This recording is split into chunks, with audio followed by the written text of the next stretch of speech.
सभी को जय भीम, जय भारत, नमो बुद्धाय। आज हमारे साथ गुरदीप सिंह जी हैं। ये हमारी उनके साथ दूसरा कार्यक्रम है, हमारी दूसरी मीटिंग है उनके साथ। और पहली वाली मीटिंग में मैंने उनका इंट्रोडक्शन दिया था। मैं फिर से आपको बताता हूँ। गुरदीप सिंह जी काशीराम जी के समय के 80 के दशक के समय के मिशनरी हैं। बीएसपी से जुड़े रहे, काशीराम जी के साथ उन्होंने खुद बहुत काम किया है मिशन का। इस वीडियो के अंदर हम उनसे जानेंगे कि उनके जो व्यक्तिगत संपर्क रहे काशीराम जी से, उस बारे में जानेंगे और भी विषयों पर चर्चा करते हैं। तो गुरदीप जी, आपका बहुत बहुत स्वागत है। तो पहला मैं आपसे प्रश्न यही करना चाहूंगा कि पहली बार आपने जब काशीराम जी को देखा और उसके बाद कैसे कैसे आपके संपर्क उनसे स्थापित हुए और आप कैसे प्रभावित हुए, थोड़ा सा इस विषय पर आप बताइए दर्शकों को। जय भीम। नवोदय। तो देखने की बात तो पूरी मतलब प्रत्यक्ष को प्रमाण की लोड़ नहीं होती, क्योंकि जो भी उनके साथी उस समय में संपर्क में आया वो उनका होकर रह जाता था। वो इतना मतलब अ, खींचते थे, इतना प्रभावित करते थे। जो भी एक बारी उनको सुन लेता था, उनके साथ हो लेता था, लेकिन उनका ही होकर रह जाता था। और क्योंकि आम लोगों के लिए मिशन नया था, बाबा साहेब के बारे में लोग गांव वगैरह में तो बिल्कुल नहीं जानते थे। लेकिन जब उनने मतलब मिशन को लोगों के बीच लेकर आ रहे थे, तो अब ऐसे लगता था, अभी लोगों का हजूम जुड़ जाता था। वो चाहते थे भी बस ये कोई नया इतिहास है, नई चीज है हमारे लिए, और साथ हो चलते थे। क्योंकि पहले तो ये तो सभी सभी को मालूम है, पहले उनने वाम से वगैरह का संगठन बनाया, देश में घूमे, और जितना भी हमारा एम्प्लॉयज था, जो भी अ, अधिकारी थे, सभी के साथ उनने कांटेक्ट किया। दूर दूर पूरे देश में घूम घूम के सभी जो एजुकेटेड लोग थे, जो जानकार थे, उनसे कांटेक्ट किया। फिर उनके संगठन बनाए, फिर बहुजन अप्लाइड फेडरेशन बनाइया। ये चलते चलते चलते 15 लगभग 20 साल चलते हुए, जब पूरा फिर जाकर 84 में उनने मतलब बीएसपी को तैयार किया। तो जब पॉलिटिक्स में चले, तो फिर तो थोड़ा मीडिया में आने लगे, और सभी लोग वाकफ भी होने लगे, और जल्दी जल्दी जुड़ने भी लगे। तो एक बार पूरे देश में ऐसा हो गया था भी अब एक ही शख्स है जो हमारे सभी इस ताने बाने को, सभी प्रॉब्लम को सॉल्व कर सकता है। सो ऐसा हुआ भी, और होने की जरूरत है कि कोई भी इंसान हमेशा तो संसार में नहीं रहता। लेकिन जितना भी जीवन था, उसने अपने जीवन में बहुत दलित समाज के लिए, लतड़े लताड़े समाज के लिए, और जिन पे जुल्म होता था, जिनकी कोई पॉलिटिक्स में हिस्सेदारी नहीं थी, कोई जानता तक नहीं था, उसने हर एक जीव में ऐसा स्पिरिट डाला भी हर एक सतह की राज की बात करने लगा। हर एक आगे आकर भी आप भी हम हमारे भाग्य को खुद बदलना है। हर एक का व्यक्ति ने आने की आगे जरूरत की है।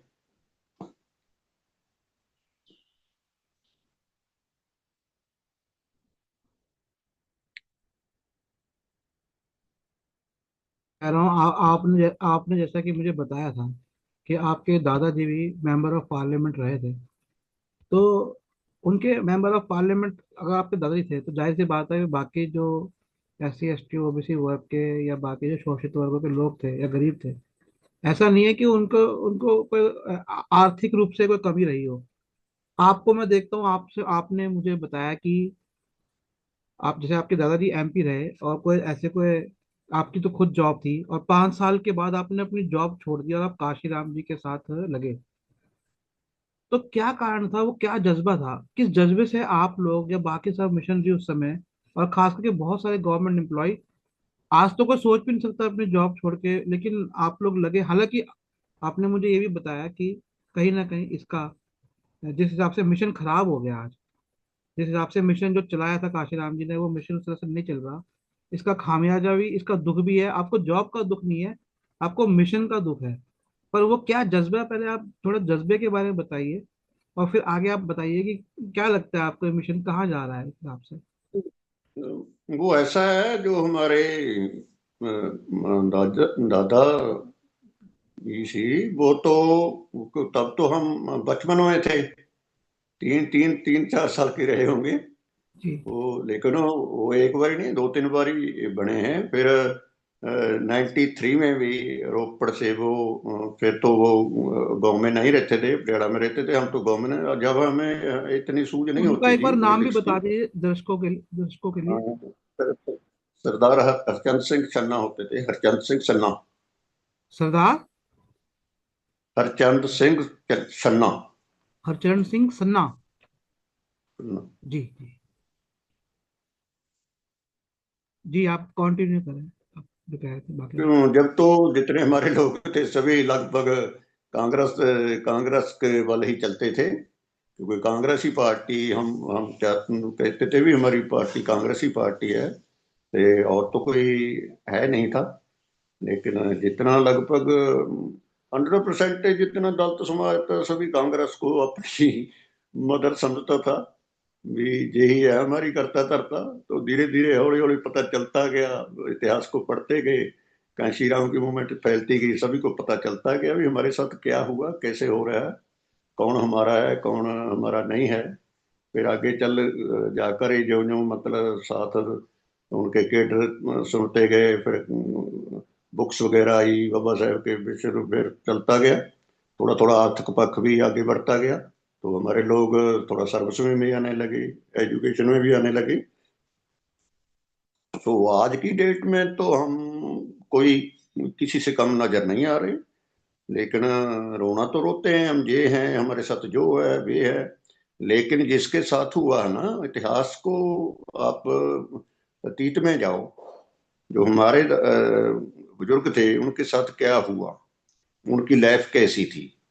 हम अच्छा खाते हैं, अच्छा पहनते हैं, हम बात समझते हैं, बात करने लगे हैं, ये सब सबकी कृपा द्वारा, उनकी मूवमेंट द्वारा ही संभव हुआ है। आज हर एक व्यक्ति बात करने लगा है, ये किसकी बदौलत है? ये उनकी बदौलत ही है।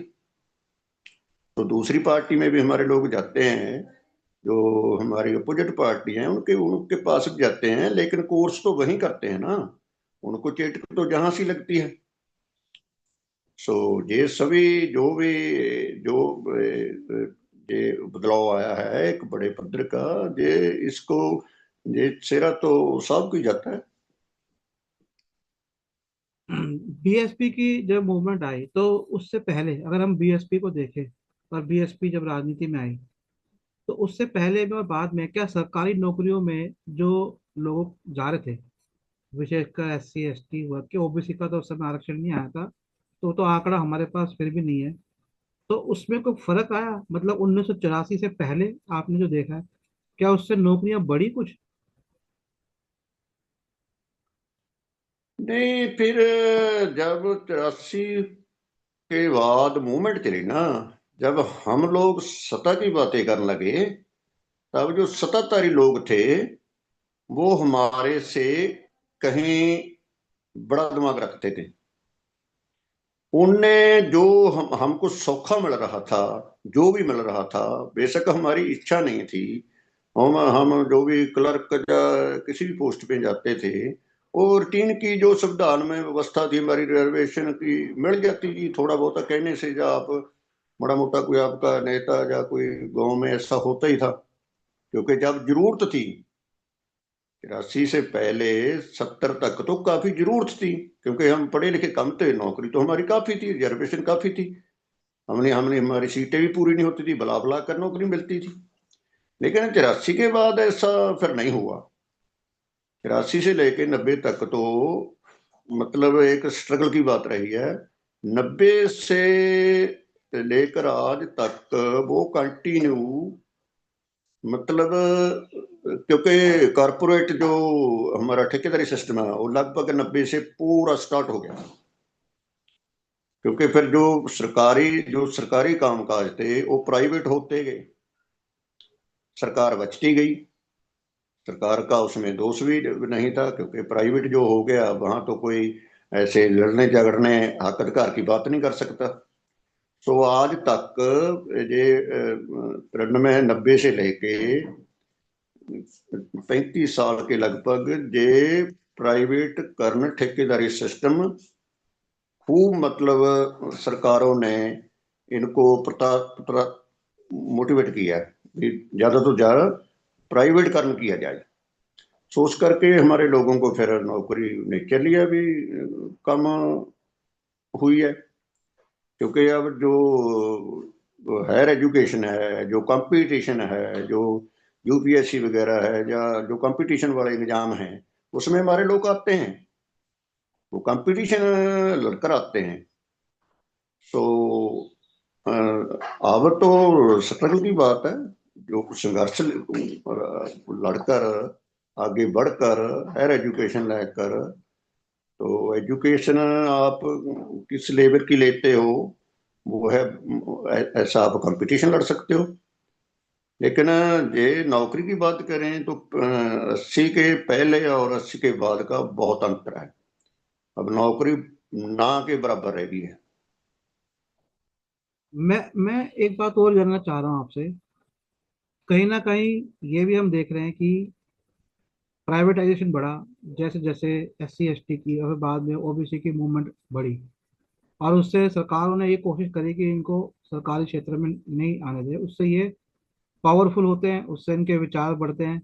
तो ये बाबा साहब जी ने एक लेख लिखा था अछूत और ईसाई धर्म पे। तो उसमें यही था कि जब ईसाई मिशनरी यहाँ पर काम कर रहे थे, तो वहाँ के जो ब्रिटेन के जो सत्ताधारी थे, जो मूलतः पूंजीपति थे, वो ईसाई मिशनरियों को भगाना शुरू कर दिया था कि लोग पढ़ लिख ना जाए। और ऐसे ही ये शायद 90 के दौर में हुआ। लेकिन मैं आपसे एक क्वेश्चन पूछता हूँ जो कि थोड़ा काल्पनिक है, और जिसका मेरे को उत्तर चाहिए कि यदि BSP नहीं होती, यदि कोई SC ST की, या बाद में जो OBC का भी अब जाकर थोड़ा जो संगठन बन रहे हैं, यदि ये नहीं होते, तो क्या लगता है आपको, मतलब वो क्या बदलाव था जिसके लिए आप अपना सब कुछ छोड़कर, और बहुत से लोग अपना सब कुछ छोड़कर मिशन में लगे? वो क्या बदलाव है आपको लगता है जो कि नहीं हुआ था? और यदि ये नहीं होते तो तो क्या होता? मतलब दोनों बातें सेम ही है कि वो बदलाव जो नहीं हुआ था, जो आपको लग रहा है ये नहीं होता, तो क्या होता? ये बात तो चलो काल्पनिक ही है, पर ये नहीं होता वो नहीं होता, ये तो बात एक बखरी है। लेकिन अगर ये मूवमेंट ना होती तो हम मान सम्मान मांगते ही नहीं थे, हम नौकरी मांगते ही नहीं थे, हम एजुकेशन को जरूरी समझते ही नहीं थे। क्योंकि समस्या तो एजुकेशन के साथ जुड़ी हुई है ना। हमको एजुकेशन एजुकेशन मिली तो अधिकार और ज्ञान में वाधा हुआ, अधिकार के बारे में जानकारी हुई। क्योंकि बाबा साहब ने भी क्या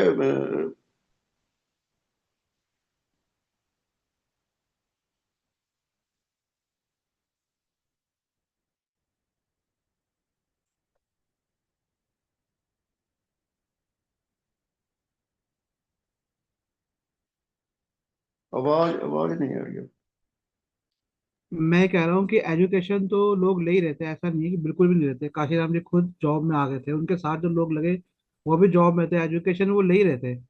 क्योंकि मैं खुद गवर्नमेंट क्वार्टर्स में रहा हूँ, अपना मैंने बचपन वहीं बिताया, तो बहुत सारे वहाँ पर SC ST वर्ग के भी लोग थे। और जो OBC है, OBC में आज जो जाति आ रही है वो तो बल्कि ज्यादा एजुकेटेड थी, ऐसा नहीं है। तो एजुकेशन तो मुझे नहीं लगता कि फैक्टर है, क्योंकि एजुकेशन तो लोग ले रहते हैं। दक्षिण भारत के लोग बहुत ज्यादा एजुकेटेड है, उत्तर भारत से ज्यादा एजुकेटेड और ज्यादा जॉब्स में थे। बंगाल के लोग ज्यादा एजुकेटेड थे, जो वहाँ के दलित है वो ज्यादा एजुकेटेड थे। तो एजुकेशन तो हो ही रही थी ना सर, ऐसा नहीं कि एजुकेशन नहीं हो रही थी। और एजुकेशन पे कोई फर्क भी तो नहीं पड़ा उतना। कुछ पड़ा है आपको लगता है? ये एजुकेशन से क्यों नहीं फर्क पड़ेगा?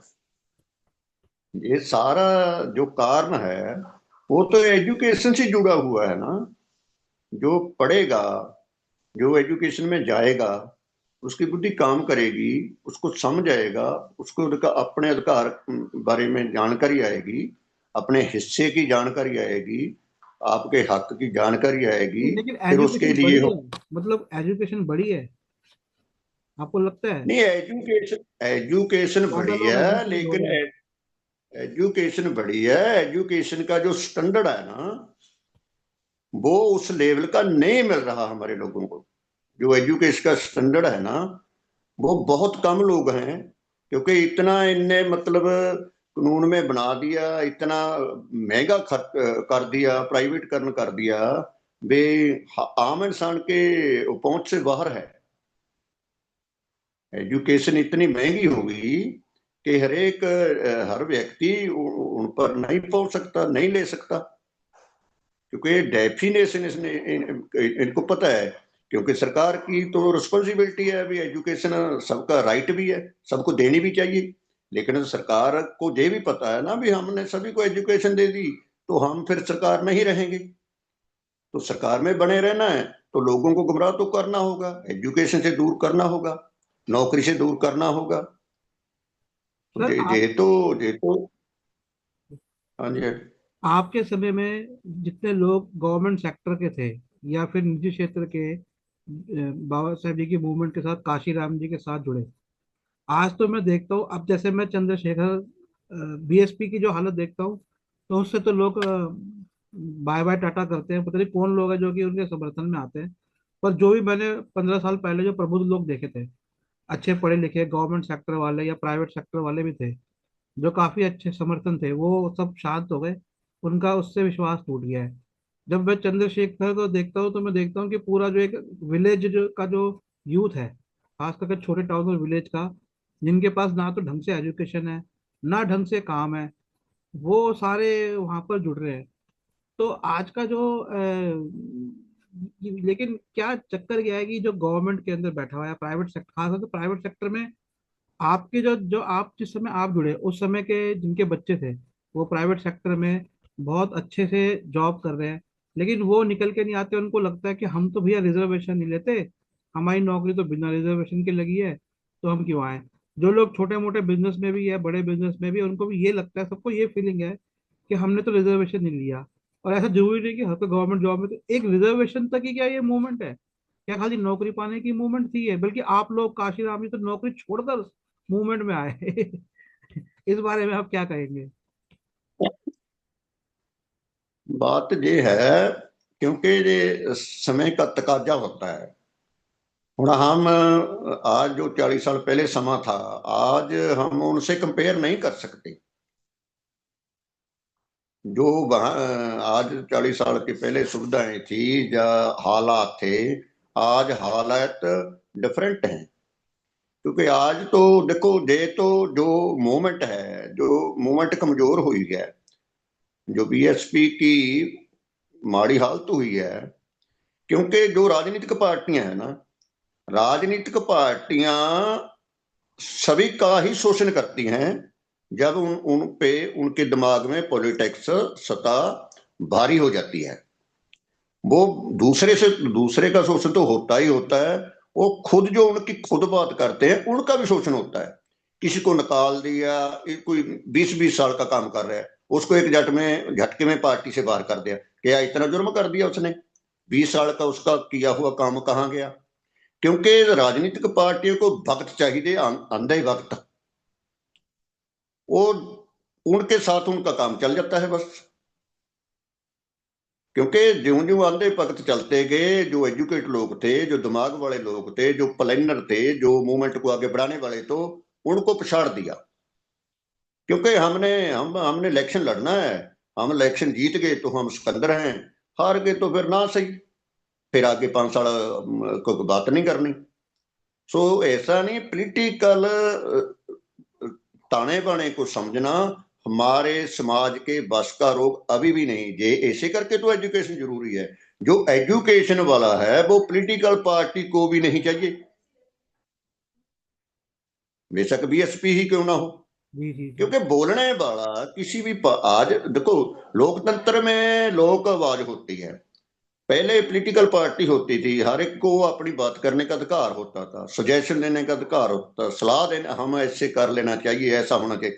अब तो कोई एक शब्द बोल दे भी आ अच्छा नहीं, तो उसको स्टैंड अप खड़े हो, आप कौन हो, कहां से हो, गेट आउट, बस 2 शब्द, 2 शब्दों में उनको घर का रास्ता दे, फिर कहाँ जाएगा, फिर वो कौन सा मिशन कहाएगा। सो ऐसा नहीं, जो जो आज भी, क्योंकि हमको शायद लगता है अभी हम जो आज का प्रेजेंट समा है, हमको क्या करना चाहिए आज की डेट में, कैसे हालात हो रहे हैं, इस पे ज्यादा फोकस करना चाहिए। क्योंकि पॉलिटिकल पार्टी बनती रहती है, हारती रहती है, जीतती रहती है, जो तो चलता रहता है। समाज स्टेबल होता है, समाज की प्रॉब्लम हमेशा रहती है। आज के हिसाब से आपको क्या लगता है, आप क्या किस तरह से करें? मेरे को तो ये लगता है भी जितने भी एजुकेट लोग हैं, उनमें थोड़ा बस एक प्रॉब्लम है ईगो की। मैं भी मैं मेरे को ही पता है सब, मैं ही जानता हूं, मैं ही सब कुछ कर सकता हूँ, ये बस एक ही प्रॉब्लम है। हम लोगों को ईगो छोड़ देना चाहिए। जितने हमारा सर्कल है, एरिया है, सभी लोग, हम गुरु रविदास के जन्मदिन पे भीड़ करते हैं, बाबा साहेब का जन्मदिन मनाते हैं, और फंक्शन करते हैं, अपने सामाजिक फंक्शन करते हैं, मैरिजा वगैरह करते हैं, इतना कष्ट करते हैं। सर लेकिन वाल्मीकि जयंती, हमको लगता मैं आपको बताता हूँ, वाल्मीकि जयंती दिल्ली में इतना बड़ा कार्यक्रम होता है कि लगभग नई दिल्ली का एक पूरा एरिया जो है ना, इतनी भीड़ मैंने कभी नहीं कहीं नहीं देखी जितनी मैंने वाल्मीकि जयंती में देखी है। लेकिन मैं आपको एक बात बताता हूँ, वाल्मीकि जयंती पर कई साल पहले मैं डॉक्टर अम्बेडकर जी की टी शर्ट्स को मैंने वहां पर शॉप लगवाई थी। एक टी शर्ट भी डॉक्टर अम्बेडकर जी की नहीं खरीदी थी किसी ने। हम यही बात करना चाहते हैं। हमको ये लगता है भी हमने वाल्मीकि जयंती मनाई है, हमारा बहुत इकट्ठ हो गया, जी क्योंकि हमको विचारधारा की जरूरत नहीं। वाल्मीकि जयंती क्यों मनाते हैं, पहले क्यों नहीं मनाते थे, पहले कोई नहीं जानता था। अब क्यों हम हमारे महापुरुषों के दिन क्यों मनाते हैं, पहले क्यों नहीं मनाते थे। ये तो कांशी राम की देन है ना सारी। हमको पहले हमारे महापुरुषों बारे जानकारी ही नहीं थी भी उन्होंने किया क्या है हमारे लिए। अब हौली हौली हम एजुकेशन मिलती गई, ज्ञान मिलता गया, हम कैडराइज करते गए, पंजाब ये में, बात आगे बढ़ती गई। पंजाब, लेकिन इसको मैं सही नहीं मानता। अगर महापुरुषों के जन्मदिन पे, महापुरुषों के किसी फंक्शन में ज्यादा इकट्ठ है, ता ये कोई अच्छी बात कहने वाली नहीं है। क्योंकि हमको लड़ाई तो विचारधारा की है ना। हमारे पुरुषों ने हमारा, हम एक दिन ही इकट्ठ क्यों करते हैं, जब देखिए, हमारे पे जुर्म होता है, जब हमारे महापुरुषों का अपमान होता है, जब हम इकट्ठे क्यों नहीं होते। हम खाने के लिए और खवाने के लिए इकट्ठ इकट्ठ दिखाने के लिए क्यों ये आगे मैसेज देते हैं। बीजेपी ने लगभग हर जाति की पंचायत, हर जाति का संगठन को अपने अपने क्षेत्रों के अंदर उनके कार्यक्रम करवाए हैं। वहां पर जो कुछ प्रबुद्ध लोग हैं, यहाँ तक कि अफसर भी मैंने देखे हैं, वो जाते हैं और बीजेपी के, नॉट बीएसपी, बीजेपी के उन कार्यक्रमों में, बीजेपी के जातिगत कार्यक्रमों में भी जाते हैं। यहाँ पे अपने महापुरुषों की जयंती मनाते हैं, लेकिन ये हुजूम, ये अपने आप को बौद्धिक कर कर, ये बिल्कुल राजनीतिक मैदान में तो एकदम उतरता ही नहीं है। आजकल तो जैसे हम हमारे यहाँ से डॉक्टर अम्बेडकर जी की किताबें प्रोवाइड कराते हैं, वो किताबें एक इनके साथ साजिश भी होती है। इनको दिखा दिया भाई संविधान है, सब कुछ है, संविधान की हम इज्जत करते हैं। कभी ये सोचते ही नहीं है। गवर्नमेंट सेक्टर में जाके मैंने देखा है, बहुत सारे जज आईएएस रिटायर हो गए, मेरे पास रिटायरमेंट के बाद उनके फोन आए कि हमें डॉक्टर अम्बेडकर जी की पुस्तकें चाहिए। पूरी पूरी सर्विसेज में रह के इन्होंने कभी सोचा ही नहीं। या जो लोग प्राइवेट सेक्टर में जा रहे हैं कि हमें समानता का अधिकार मिला, वो भी नहीं सोचते किसकी वजह से मिला है। समाज को साथ जुड़े, समाज के साथ मिले, बिल्कुल भी कुछ करते ही नहीं है। तो आप ऐसे लोगों नहीं को क्या देखिए, संदेश देना चाहेंगे? आप जे कोई बात मेरे को नहीं, मतलब इसका कोई, ये तो आम बात है। क्योंकि हम पहले पहले भी बताया भी ये जमीर का मैटर है। आपके मन में आपके आपके जहन में क्या है? क्योंकि पहले आपने सारा खा पी लिया, सारी जॉब खा ली, आप बच्चे सब सेट, सब बैंक बैलेंस गड्डी में सब सुखराम ले लिया। अब जब आप रिटायर हो गए, आपको अब कोई नहीं पूछता, घर में भी नहीं पूछता, जो बच्चे आपके आपके बच्चे भी आपको नहीं पूछते। लेकिन फिर आप सोचते हैं भी अब कहाँ जाएं। फिर सभी को बस सौखा है जो एक बाबा साहब का फोटो लाओ, ते क्योंकि बस थोड़ा जा आप स्टेट चला दो भी हम जज हैं, या हम SSP हैं, या हम ये हैं वो हैं। क्योंकि फिर तो कुछ भी नहीं होता। वो जब तैयार ही हो गए, क्योंकि जॉब में रहकर अफसर रहे हो, आप बड़ा समाज की सेवा कर सकते हो, अवेयरनेस कर सकते हो, पर नहीं किया। बचते रहे, छुपते रहे, बात करने वाली नहीं की। अब जब वक्त बीत जाता है, फिर तो करें चाहे ना करें। उसकी वजह के कारण ही आज हम एक बड़ी प्रॉब्लम को फेस कर रहे हैं, जो किसी के समझ नहीं आ रहा अभी आज की डेट में हम करें तो क्या करें। क्योंकि देखो, फाइट तो लड़नी होगी, क्योंकि हम पॉलिटिकल सिस्टम से पकड़े हैं। समाज आज भी हमारा ताकतवर है। समाज की बात कोई नहीं करता। जो समाज में आता है वो पॉलिटिकल एजेंडा लेकर आता है। समाज का उसमें कुछ नहीं होता। क्योंकि मैं चाहता हूं, क्योंकि जैसे हुण कांशीराम की बात करते हैं, तो कांशीराम ने तो केडर लाए ना गली गली में, घर घर में। पहले समाज को तैयार किया, समझाया भी ऐसा है हमारा, ये हमारे राइट हैं, ये हमारा बाबा साहेब का मिशन है, बाबा साहेब ने हमारे लिए संविधान लिखा है, ऐसे किया वो किया, सब हम हमारे दिमाग में उन्होंने डाला, फिर ही हम तैयार हो गए ना। अब समाज की बात तो नहीं करता कोई। आज जो नई पीढ़ी है, जो आज 20 साल का है, लगभग 25 साल का है, क्योंकि हमको पता है 90 के बाद हमारा मिशन मरता गया, मरता गया, मरता गया। पार्टी चलती गई, मिशन रुकता गया, पार्टी आगे बढ़ती गई। अब पार्टी कहाँ है? अब कहाँ है पार्टी? क्योंकि मिशन हमारा पहले और पार्टी बाद में। क्योंकि मिशन, ये पार्टी और मिशन है। तो इस करके हम सभी सभी ने जॉब भी छोड़ी, हर तरह का संघर्ष भी किया। लेकिन हम नहीं बोलते भी हमको कुछ मिला नहीं, कोई लेने देने का मैटर नहीं होया। सबको क्या मिला? जिन्होंने महापुरुषों ने जीवन भी, सारे जीवन लगा दिए, उनको क्या मिला? लेकिन वो अमर हो गए। आज हम उनका नाम ले रहे हैं, हमारे लिए कुछ किया, क्योंकि हमारे तो महापुरुष वो ही थे। सो इस करके जो आज की प्रेजेंट बात है, आज के हालात हैं, तो कि घर में भी आप एक नहीं है, समाज में तो दूर की बात हो। क्योंकि जितने मिशनरी आदमी हैं, कोई ऐसा हो जिसको उसका परिवार लायक करता हो। परिवार भी मिशनरी आदमी का साथ नहीं देता, क्योंकि परिवार को अपनी जरूरत है। उनको होनी चाहिए, वो समाज में बराबरी मांगता है भी जैसे दूसरे लोग हैं, हम भी ऐसा करें, हम भी अच्छा पहने, हम भी अच्छा कहें, हम हमारे पास भी कोठी कार हो।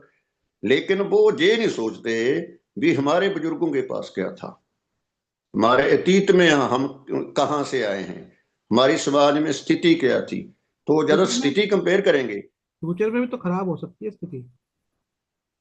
हैं जी? मैं कह रहा हूँ फ्यूचर में आगे भी तो खराब हो सकती है स्थिति। बिल्कुल बिल्कुल, यही मेन बात है भी। आप पीछे की बात ना करें। आगे हम कैसे हम अटैक नहीं कर सकते, हम डिफेंस तो कर सकते हैं।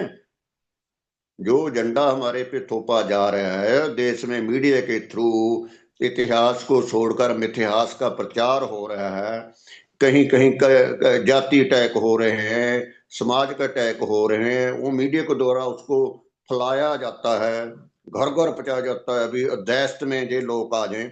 लेकिन ऐसा कुछ नहीं। इनके इनके एजेंडे में, क्योंकि इनका इतिहास है, सरकारें आती जाती रहती हैं, सरकार आ गई तो कोई कोई बड़ी क्या बात है?